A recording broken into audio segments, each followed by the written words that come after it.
नमस्कार दोस्तों, मेरा नाम है अभिषेक। तो चलिए वीडियो शुरू करते हैं। आज का बैकग्राउंड आपको कुछ चेंज नजर आ रहा होगा क्योंकि अभी मैं अपने सिस्टर के यहाँ हूँ। तो चलिए पहले हम लोग कुछ डेटा पॉइंट्स के ऊपर में नजर डालते हैं और उस डेटा पॉइंट से हम लोग ये पता करने की कोशिश करेंगे कि आखिर हम अपने म्यूचुअल फंड इन्वेस्टमेंट को कैसे प्लान कर सकते हैं। तो सबसे पहला डेटा ये निकल के आ रहा है कि निफ्टी 500 का जो इंडेक्स है उसमें से 200 स्टॉक्स ऐसे हैं जो कि 20% से लेकर 75% तक गिर चुके हैं। जहां तक निफ्टी मिड कैप 100 की बात करें तो अगस्त 1 के बाद से इसमें 4% की गिरावट देखी गई है। निफ्टी स्मॉल कैप 100 इंडेक्स की बात करें तो इसमें 8% की गिरावट देखी गई है। वहीं पे निफ्टी में हमने देखा है कि 5% का इसमें इंक्रीमेंट आया है, यानी कि 5% की इसमें बढ़ोतरी देखने को मिली है।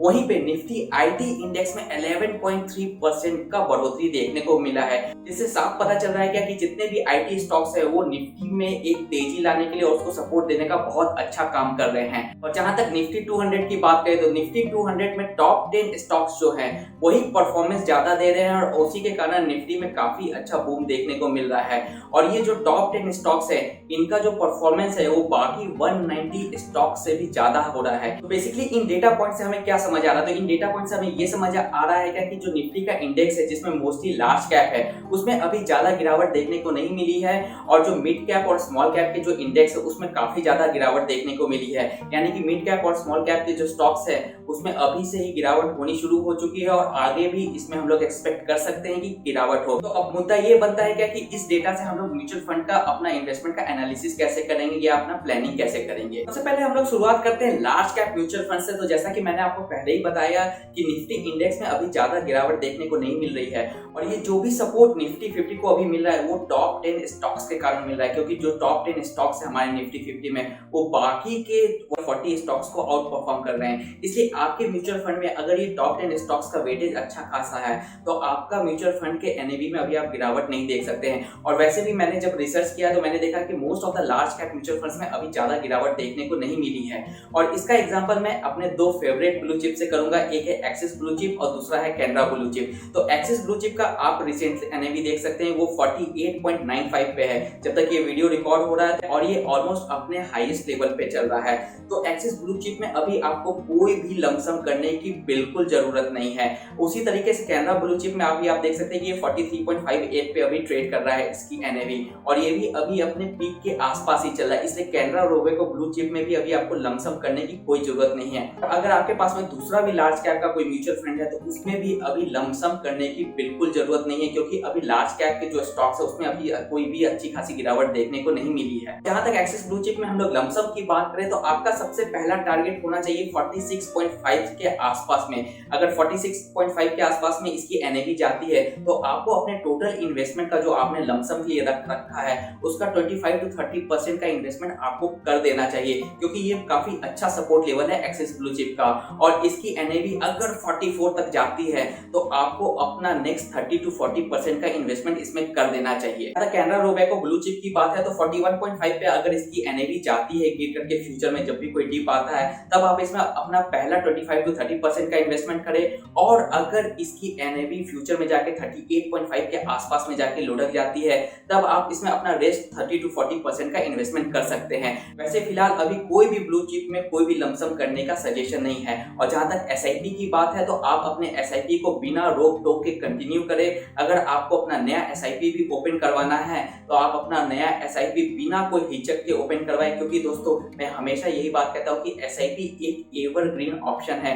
इसको ओपन करने का या इसको क्लोज करने का कोई भी समय नहीं होता है। क्लोज तब करें जब आपका टारगेट पूरा हो जाए, ओपन तब करें जब आपका मन करे। ये था लार्ज कैप का स्ट्रेटेजी। चलिए बढ़ते हैं फ्लेक्सी कैप में। तो फ्लेक्सी कैप में दोस्तों ये निर्णय लेना कि कौन से म्यूचुअल फंड में इन्वेस्टमेंट करना है नहीं करना है काफी टफ है, क्योंकि हर फ्लेक्सी कैप का जो पोर्टफोलियो होता है वो काफी ज्यादा डिफरेंट होता है। अगर आपके पोर्टफोलियो में लार्ज कैप ज्यादा है तो आप अपने फ्लेक्सी कैप में अभी लमसम करने से रोके। और जहां तक मेरा फेवरेट फ्लेक्सी कैप है पराग पारेख, 48.5 रुपीज के एनएवी पे पिछले 1-1.5 महीने से ट्रेड कर रहा है। पराग पारेख की एक और स्पेशलिटी मैं आपको बता दूं कि इसके एनएवी में जब भी कोई इंक्रीमेंट आता तो एक बार में 2-3 रुपए का इसमें इंक्रीमेंट देखा गया है। इसलिए अभी ये 48.5 पे काफी ज्यादा स्टेबल है। अगर आपको इन्वेस्टमेंट करना है तो आप इसमें 15 से 20% का लमसम इन्वेस्टमेंट कर सकते हैं।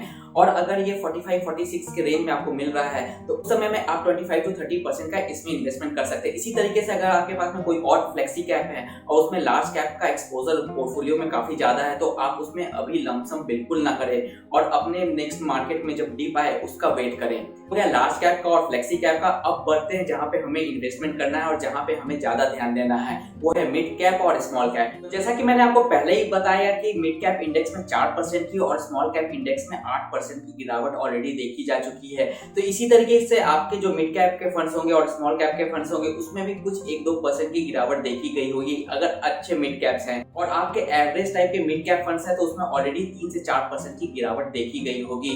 तो मेरे जो इसमें दो फेवरेट मिड कैप फंड्स है, एक है पीजीआईएम अपॉर्चुनिटी फंड और दूसरा है एक्सिस मिड कैप फंड। तो इस दोनों फंड के एनएवी में अभी कुछ खास गिरावट देखने को नहीं मिली है, लेकिन आपके पास में अगर कोई दूसरे मिड कैप्स हैं तो आपको अपनी सीट बेल्ट थाम लेनी चाहिए, क्योंकि अब जो भी नेक्स्ट डिप आएगा मार्केट में तो उस समय आपको अपना 15 से 20% का इन्वेस्टमेंट लमसम में अपने मिड कैप में कर लेना चाहिए। और जब दूसरा डीप आएगा तो उस समय 20 to 25% का इन्वेस्टमेंट मिड कैप में कर लेना चाहिए। लेकिन ये मैं आपको बार बार याद दिला दूं दोस्तों कि जब भी आप मिड कैप और स्मॉल कैप में इन्वेस्टमेंट करें तो आप अपने टोटल इन्वेस्टमेंट को 4 से 5 पार्ट में जरूर तोड़ लें, क्योंकि मिड कैप और स्मॉल कैप एक ऐसे सेगमेंट है जहाँ पे जब गिरावट आती है तो ये एक बार में 5 से 10% टूट जाता है। इसलिए आप अपने टोटल इन्वेस्टमेंट का 15 से 20% से ज्यादा का इन्वेस्टमेंट एक बार में बिल्कुल ना करें। जहां तक एसआईपी की बात है तो वो जैसा मैं हमेशा कहता हूं कि किसी भी एसआईपी से कोई भी छेड़खानी करने की जरूरत नहीं है।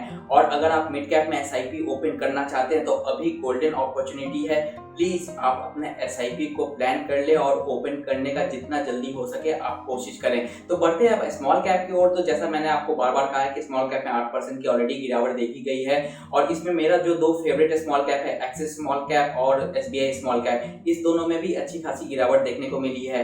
एसबीआई का जो लास्ट एनएवी था वो 100 रुपए था और उसका हाईएस्ट जो एनएवी गया है वो अप्रॉक्स 106 रुपए के आसपास गया है, तो 6% से ज्यादा की गिरावट भी उसमें देखी गई है। और एक्सिस स्मॉल कैप है उसका अभी एनएवी 59 रुपीज के आसपास में चल रहा है, तो इसमें भी कुछ गिरावट देखने को अब मिल रही है। तो लेकिन अभी भी इस दोनों स्मॉल कैप में या बाकी के स्मॉल कैप में अभी कोई इन्वेस्टमेंट करने की सलाह नहीं है, क्योंकि अभी स्मॉल कैप और मिड कैप में प्रेशर फ्यूचर में बढ़ेगा, तभी जाकर के आपको उसमें पहला इंस्टॉलमेंट करना है। तो जैसे कि एसबीआई में जैसे ही ये 97.5 या 98.5 के एनएवी के आसपास में है तो आपको पहला इंस्टॉलमेंट 15 से 20% का कर लेना चाहिए। और जैसे ही ये 96 के आसपास आए तो उस समय आप 25 to 30% का आप इसमें इन्वेस्टमेंट कर सकते हैं। जहां तक एक्सिस स्मॉल कैप की बात है तो इसका जो भी इन्वेस्टमेंट होगा अगर आप अभी करना चाहते हैं तो 10 से 15% का इन्वेस्टमेंट कर ले, उससे ज्यादा बिल्कुल ना करें। लेकिन अगर आप वेट करना चाहते हैं तो इसकी एनएवी जब 55 से 56 के आसपास में आएगी अगर फ्यूचर में, तो उस समय आप इसमें 20 to 25% का अपना इन्वेस्टमेंट कर सकते हैं। इसी तरीके से दोस्तों आपके पास में अगर दूसरे स्मॉल कैप हैं, दूसरे मिड कैप्स हैं,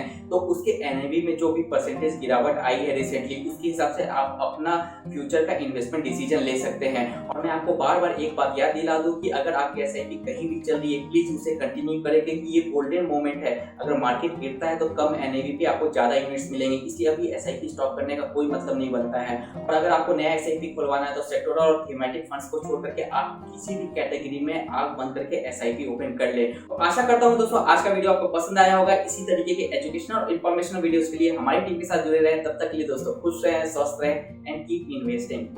जय हिंद।